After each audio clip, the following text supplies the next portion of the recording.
Hello दोस्तों, मैं संदीप आप सबका अपने YouTube चैनल ज्ञान आरपीएल में स्वागत करता हूं। दोस्तों, आपको बता दें कि हम कॉन्स्टिट्यूशन की क्लास चला रहे थे और कुछ समय पहले से हमने थोड़ा सा कुछ प्रॉब्लम की वजह से हमने क्लासें बंद कर दी थी। ठीक है, अब हम रेगुलर आपके लिए क्लास लेकर के आने वाले हैं कॉन्स्टिट्यूशन के लिए। कुछ बच्चे बहुत ज़्यादा परेशान थे, बार बार मैसेज कर रहे थे, तो मैं उन्हें भी बताना चाहता हूँ कि थोड़ी प्रॉब्लम थी। ठीक है, तबीयत मेरी अभी थोड़ी सी सही कम है। ठीक है, तो इसलिए थोड़ा सा लेट हो रहे थे। अब मगर हम रेगुलर चाहेंगे कि रेगुलर आपके लिए एक वीडियो डाली जाए। ठीक, तो आज देखिए, हमने संविधान के बारे में बेसिक बेसिक चीज़ें जान ली थी, हमने अनुसूचियां जान ली थी, भाग जान लिए थे। अब हम देखेंगे प्रस्तावना। क्या आज हमारा प्रस्तावना होगा, फिर उसके बाद हम अनुच्छेद से शुरू कर देंगे। ठीक है, मतलब हम पूरी यूपीएसआई लेवल की लेकर के चल रहे हैं संविधान। ठीक है, तो आप परेशान मत होइएगा, कुछ भी छूटने वाला नहीं है दोस्तों। ठीक, कुछ भी छूटने वाला नहीं है। तो चलिए शुरू करते हैं। देखिए, आज हम देखेंगे प्रस्तावना, क्योंकि प्रस्तावना से क्वेश्चन पिछली बार भी बहुत ज़्यादा पूछे गए थे, इस बार भी पूछे जाने की उम्मीदें हैं। ठीक है, तो चलिए हम अपने संविधान की प्रस्तावना के बारे में देखते हैं। देखिए, अगर प्रस्तावना से क्वेश्चन की बात करते हैं, देखिए सर्वप्रथम अमेरिकी संविधान में प्रस्तावना को शामिल किया गया था। क्वेश्चन आ सकता है सबसे पहले प्रस्तावना किस संविधान में शामिल किया गया, तो अमेरिका के संविधान में, यूएसए के संविधान में। आपको बता दें कि सबसे पुराना संविधान अमेरिका का ही लिखित संविधान है। ठीक है, चलिए अब देखिए, प्रस्तावना संविधान के परिचय अथवा भूमिका को कहते हैं। देखिए, कोई चीज होता है, जैसे मान लिया हम कोई बुक लेके आते हैं दोस्तों, आपको पता होगा, आप कोई बुक लेकर के आते होंगे तो उसमें आगे देखते हैं एक इंडेक्स टाइप का होता है कि भैया अगर हिंदी की बुक ला रहे हैं तो उसमें होगा समास। ठीक है, समास पहले से 1 से लेकर के 5 पेज तक, या फिर उसके बाद रस है, रस 5 से लेकर के 10वें पेज तक। तो ये चीज़ क्या होती है, ये उस जो पूरी बुक है दोस्तों उसका निचोड़ होता है। ठीक, उसके बारे में जानकारी देता है कि हाँ इस पेज पे ये होगा। तो उसी तरीके से हम प्रस्तावना समझ सकते हैं, ये क्या होता है, हर एक चीज़ का निचोड़ होता है। ठीक, उसको संक्षिप्त रूप से प्रस्तावना में पूरा पेश कर दिया गया। ठीक, तो प्रस्तावना संविधान के परिचय, ये उसका परिचय कराता है कि संविधान कैसा होगा, अथवा भूमिका को कहते हैं। ठीक है, अब बात आती है कि प्रस्तावना आया कहां से। ठीक है, तो समझ लीजिएगा, ये क्वेश्चन आपके लिए इंपॉर्टेंट हो सकता है। संविधान की प्रस्तावना पंडित जवाहरलाल नेहरू द्वारा बनाए गए और पेश किए गए एवं संविधान सभा द्वारा अपनाए गए उद्देश्य प्रस्ताव पर आधारित है। मतलब जो पंडित जवाहरलाल नेहरू द्वारा उद्देश्य प्रस्ताव पारित किया गया था दोस्तों, उसी पर आधारित है हमारा संविधान की जो प्रस्तावना है। ठीक है, अब देखिए, सबसे इंपॉर्टेंट चीज क्या है दोस्तों, कई बार पूछेगा क्या प्रस्तावना में संशोधन किया जा सकता है, तो बिल्कुल किया जा सकता है दोस्तों, और किया भी गया है। क्या किया भी गया है दोस्तों, आपको बता दें कब किया गया है। तो प्रस्तावना में 42वें संविधान संशोधन 1976 के द्वारा दोस्तों इसमें संशोधन किया गया, और इसमें 3 शब्द अलग से जोड़े गए। ये बहुत बार क्वेश्चन बना है कि 3 शब्द कौन कौन से, समाजवादी, धर्मनिरपेक्ष और अखंडता। दोस्तों ये 3 शब्द बार बार आपको बता दें, ये रट लेना है, मोस्ट से भी मोस्ट इंपॉर्टेंट है ये आपके 2 पॉइंट। ठीक है, कि संविधान सभा, सॉरी, जो आपका प्रस्तावना है इसमें संशोधन किया गया, कब जोड़े गए, समाजवादी शब्द कब जोड़ा गया पूछेगा, तो 42वें संविधान संशोधन 1976 द्वारा। धर्मनिरपेक्ष कब जोड़ा गया, सेम। अखंडता, तो 3 शब्द जोड़े गए हैं प्रस्तावना में, और एक ही बार इसमें क्या हुआ, संशोधन किया गया है। ठीक है, तो ये चीज आप याद रख लेंगे बिल्कुल अच्छे से। ठीक है, इसको आप बिल्कुल अच्छे से याद रखेंगे, दोनों पॉइंट बहुत ही इंपॉर्टेंट। अब देखिए, प्रस्तावना के कुछ हम मुख्य शब्द देखते हैं कि प्रस्तावना में मुख्य शब्द कौन कौन से इस्तेमाल किए गए। तो देखिए, संप्रभुता यूज किया गया है, समाजवादी जो आपको बताया है, समाजवादी, धर्मनिरपेक्ष, और जो भी है लोकतांत्रिक हो गया, गणराज्य हो गया, न्याय हो गया, स्वतंत्रता हो गया, समता हो गया, या बंधुत्व। तो ये इतने शब्द यूज किए गए हैं। तो हम हर एक चीज के बारे में बिल्कुल अच्छे से देखेंगे। क्या, हर एक चीज के बारे में बिल्कुल अच्छे से देखने वाले हैं। तो ये शब्दों के बारे में पूछेगा कि इसका अर्थ क्या होता है, तो हम एक एक चीज देखेंगे। ठीक है, तो चलिए पहले देखते हैं संप्रभुता क्या होता है।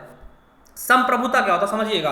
देखिए, संप्रभुता का आशय क्या होता है समझिएगा। संप्रभु शब्द का आशय, भारत ना तो किसी अन्य देश पर निर्भर है और ना ही किसी अन्य देश के डोमिनियल है। ठीक है, इसके ऊपर किसी की शक्ति नहीं है, ये अपने मामलों का निस्तारण करने में स्वतंत्र है। देखिए, संप्रभुता मतलब क्या होता है कि किसी से कोई दबाव ना होना। मतलब कि अगर हम चाहते हैं कि हम भैया जो भारत है, भारत चाहे तो कोई भी डिसीजन ले सकता है, इसमें ना तो अमेरिका हस्तक्षेप कर सकता है, न व्यापार कर सकता है। कहने का मतलब क्या है, किसी के आधिपत्य में न रहना, ठीक है, एकदम स्वतंत्र रूप से रहना। जैसे आपने देखा होगा कि धारा 370 का मैटर था, उसमें भारत ने स्वतंत्र निर्णय लिया, किसी के कहने से नहीं डरा, ठीक है, यहां तक कि पाकिस्तान चिल्लाता रहा, ठीक है, दबाव डालता रहा, कोई फर्क नहीं पड़ा। मतलब कि कहने का मतलब यह है कि हम स्वतंत्र रूप से, जैसे पाकिस्तान है दोस्तों, ठीक है, वो एक हिसाब से देखते हैं, उस पर चाइना का आधिपत्य हो गया है ना, तो थोड़ा सा वो समझ ना, वो उसके हिसाब से चलता। तो ऐसा कुछ नहीं, भारत एक संप्रभुता वाला देश है, ठीक है। सीए का हो गया, हमने सीए का जो हमारे यहाँ लिया गया डिसीजन,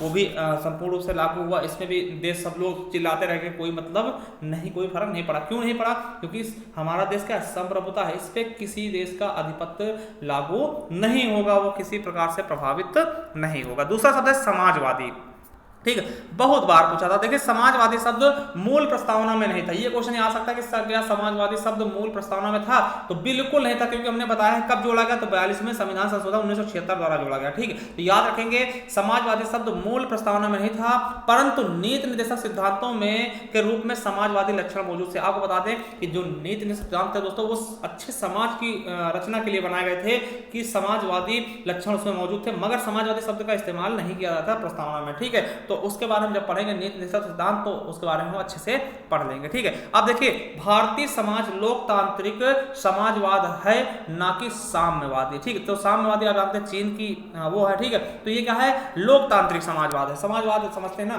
तो ये चीजें आप समझ लीजिएगा। अब देखिए, इसके बारे में अगर देखते हैं दोस्तों, समाजवाद के बारे में, तो ये चीज आपको पता होना चाहिए, ठीक है। देखिए, जो हमारी लोकतांत्रिक समाजवादी होती है, देखिए लोकतांत्रिक समाजवाद क्या होता है दोस्तों, जिसमें आपको बता दें कि इसमें क्या होता है दोस्तों, निजी और जो अपने क्या होते हैं प्राइवेट, ठीक, समझिए, निजी क्या होता है दोस्तों, प्राइवेट होता है, ठीक, और सरकारी, दोनों लोग क्या होते हैं दोस्तों, एक रूप से मतलब मिलजुल कर क्या करते हैं, तो उसको चलाते हैं, ठीक है। ये चीज आपको समझ में आना चाहिए। मतलब इसमें हम कह सकते हैं कि जो ये समाजवादी होती है दोस्तों, ये मिश्रित अर्थव्यवस्था पर मतलब कि डिपेंड होती है, ठीक है, मिश्रित अर्थव्यवस्था पर आस्था रखती है दोस्तों। अब देखिए, जो समाजवाद दोस्तों, इसका मुख्य उद्देश्य क्या होता है कि गरीबी हो गया, उपेक्षा हो गया, बीमारी हो गया, या फिर अवसर की समानता हो गया, इनको क्या करना है दोस्तों, समाप्त करना है। अवसर की असमानता, समानता नहीं, असमानता को, ठीक है। अब देखिए, किसी की बीमारी है, तो देखिए इसके लिए आपने देखा होगा नीति निर्देशक सिद्धांत में दोस्तों, समाजवादी के कल्याण, समाज के कल्याण के लिए दोस्तों जो कार्य किए गए हैं, उनके लिए होता है, ठीक। तो देखिए, इसमें आपको रटने वाली चीज क्या है, अगर याद करने वाली मेन चीज बात करते हैं, तो ये हो जाएगा कि समाजवादी शब्द कब जोड़ा गया, कहाँ जोड़ा गया, तो प्रस्तावना में जोड़ा गया, ठीक। क्वेश्चन आएगा, मूल प्रस्तावना में ये नहीं था दोस्तों, ठीक। तो ये आपके लिए मेन चीज यही है, ठीक। तो ये रट लेंगे कब जोड़ा गया, तो 42वें संविधान संशोधन द्वारा, ठीक। अब देखिए, दूसरा धर्मनिरपेक्ष, तीसरा शब्द क्या है, धर्मनिरपेक्ष। देखिए, ये चीज इंपॉर्टेंट है, ये भी बाद में जोड़ा गया, ठीक है। आपको पता है धर्मनिरपेक्ष शब्द भी बाद में जोड़ा गया, ठीक है। कब जोड़ा गया, तो 42वें संविधान संशोधन, मतलब साथ में जोड़े गए थे, वो हम पहले भी बता चुके हैं, तो याद रखें। देखिए, ये धर्मनिरपेक्ष का दोस्तों, देखिए, राज्य के 3 धर्म होते हैं, किसी भी राज्य के 3 धर्म होते हैं। एक हो जाता है नास्तिक, जो किसी भी धर्म को नहीं मानता, एक हो जाता है सैद्धांतिक, किसी धर्म को मानने वाला, एक होता है धर्मनिरपेक्ष, जो कि सब धर्मों को बराबर मानता हो। तो भारत क्या है दोस्तों, धर्मनिरपेक्ष देश है। क्या है,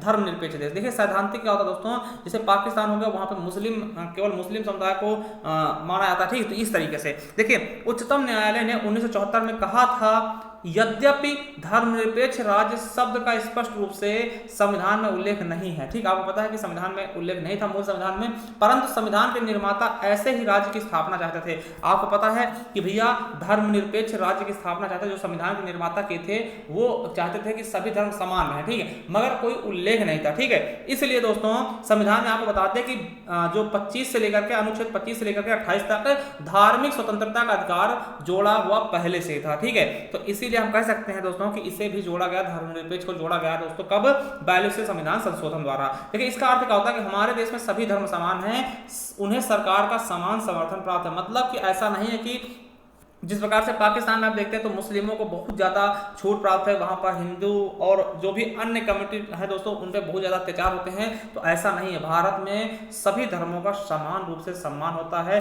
ठीक। तो यही चीज दर्शाता है क्या, धर्मनिरपेक्षता के बारे में, धर्मनिरपेक्ष के बारे में, ठीक है। चलिए, अब अगला देखते हैं दोस्तों, गणतंत्र। दोस्तों देखिए, लोकतांत्रिक, एक लोकतांत्रिक राज्य व्यवस्था को 2 भागों में बांट सकते हैं दोस्तों। एक होता है राजशाही और एक होता है गणतंत्र। राजशाही का होता है, आप जानते हैं, राजा का शासन, मतलब जैसे कि मान लिया कि कोई राजा है दोस्तों, उसके बाद उसका प्रजा उसके ऊपर शासन करेगा, ठीक है।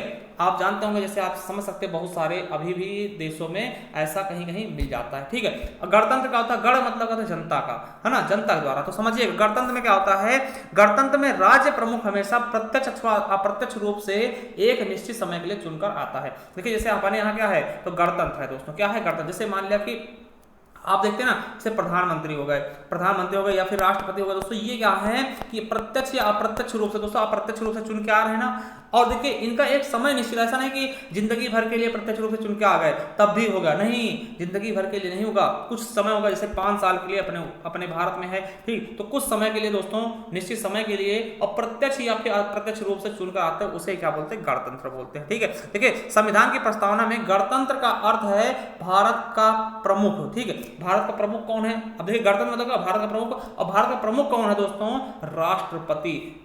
कौन है, राष्ट्रपति। ठीक है, तो चुनाव के जरिए सत्ता में आता है और 5 वर्ष के लिए होता है अप्रत्यक्ष चुनाव द्वारा राष्ट्रपति। इसके बारे में जब हम पढ़ाएंगे बहुत अच्छे से बात करेंगे, कोई दिक्कत वाली बात नहीं है। चलिए अब 5वां शब्द था इसमें न्याय। 5वां शब्द क्या था दोस्तों, न्याय। तो न्याय के बारे में अगर हम देखते दोस्तों, तो न्याय के बारे में अगर हम बात करते दोस्तों, तो न्याय की अगर हम बात करते हैं तो प्रस्तावना में न्याय 3 भिन्न रूपों में शामिल है। पहला होगा सामाजिक न्याय, आर्थिक न्याय और राजनीतिक न्याय। क्या, सामाजिक न्याय, आर्थिक न्याय और राजनीतिक न्याय। देखिए अगर हम सामाजिक न्याय की बात करते हैं, सामाजिक न्याय में क्या, समाज की जो बुराइयां हैं, जैसे मान लिया दोस्तों कि कौन कौन सी बुराइयों के लिए न्याय देना, तो मान लिया जाति हो गया, भाई रंग हो गया, धर्म हो गया, लिंग हो गया, इनके आधार पर जो भेदभाव होते हैं उनसे क्या करना, सबको मतलब कि ऊपर उठाना। ठीक है, या फिर कोई अनुसूचित जात होगी, जनजाति हो गई, पिछड़े वर्ग हो गए, ये कहे कि भैया ये महिला है, ये काम नहीं करेगी, तो वो क्या होगा, उनके लिए न्याय देना दोस्तों सामाजिक न्याय होगा। अब आर्थिक न्याय क्या हुआ, कोई पिछड़ा जाति का है ना, जैसे SC ST देखते हैं आपके मिलता है, उनको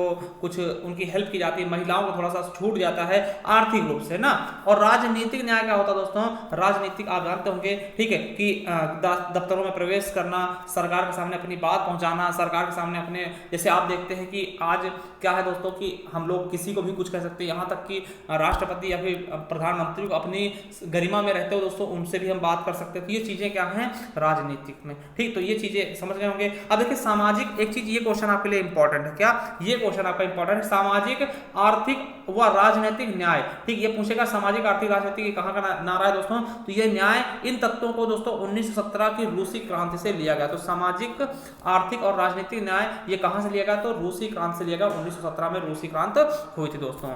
अब देखिए अगला पॉइंट है स्वतंत्रता। स्वतंत्रता की बात करते हैं दोस्तों, देखिए स्वतंत्रता का अर्थ क्या होता है, लोगों की गतिविधियों पर किसी प्रकार की रोक टोक की अनुपस्थिति, मतलब अगर लोगों की गतिविधियां उन पर किसी प्रकार की रोक टोक ना हो, तथा साथ ही व्यक्ति के विकास के अवसर के लिए प्रदान करना, उसके विकास के लिए, उसके मतलब कि बढ़ोतरी के लिए दोस्तों जो अवसर मिलते हैं उसे क्या बोलते हैं, स्वतंत्रता बोलते हैं। अब देखिए स्वतंत्रता के अधिकार का इस्तेमाल संविधान में लिखित सीमाओं के भीतर ही किया जाना चाहिए। अब देखिए जो चीज ऐसा नहीं कि कुछ भी आप स्वतंत्र हो, किसी को आप मार दो, किसी को गाली दो, ऐसा नहीं है। संविधान में कुछ नियम दिए गए हैं, उसी के आधार पर आपको स्वतंत्रता मिलेगी दोस्तों। संक्षेप में कहा जाए तो प्रस्तावना में प्रदत्त स्वतंत्रता एवं मौलिक अधिकार शर्त रहित नहीं है। मतलब ऐसा नहीं कि भैया आपको स्वतंत्रता मिल गई तो कोई शर्त नहीं, आप जाकर किसी को मार दो, भैया आप स्वतंत्र हैं, कुछ भी कर सकते हैं, ऐसा कुछ नहीं है। अब देखिए ये इंपॉर्टेंट पॉइंट है आपका स्वतंत्रता से, ठीक है, कि हमारी प्रस्तावना में स्वतंत्रता, समता और बंधुत्व के आदर्शों को कहां से लिया गया, तो ये फ्रांस की क्रांति से लिया गया,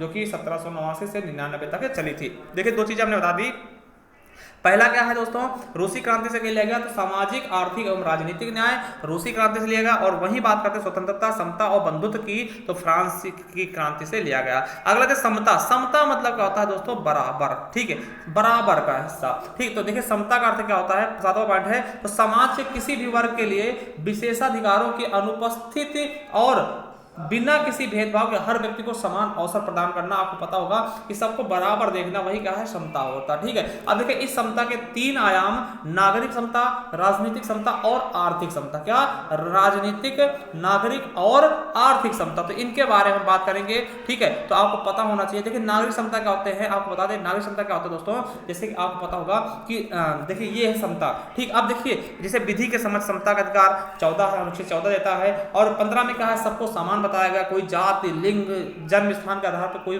बड़ा नहीं है, कोई छोटा नहीं है, ठीक है। 16 में दोस्तों लोक नियोजन के विषय में अवसर की विषमता बताई गई, और 17 में क्या है, अस्पृश्यता का अंत बताया गया कि सभी धर्म, सभी जातियां क्या है, बराबर हैं, सभी धर्म बराबर हैं, ठीक है, छुआछूत कोई भी दिक्कत नहीं होनी चाहिए। उपाधियों का अंत, मतलब यहाँ पे ऐसा नहीं कि आप भारत रत्न पा गए, जैसे सचिन तेंदुलकर ने भारत रत्न पाया आपको, तो सचिन तेंदुलकर ऐसा नहीं कि गाड़ी के पीछे या फिर अपने नाम के आगे भारत रत्न सचिन तेंदुलकर लिखवा घूमे, ऐसा कुछ नहीं है, ठीक है। तो उन्हें ऐसा अधिकार नहीं दिया जाएगा। तो यहाँ पे उपाधियों का अंत भी बताएगा कि आपको किसी से अलग नहीं समझा जाएगा कि आपको भारत रत्न मिल गया तो आप उसका नाम लगाकर आप उसका प्रयोग करें, ठीक। अगला है बंधुत्व। बंधुत्व क्या होता है, भाईचारे की भावना।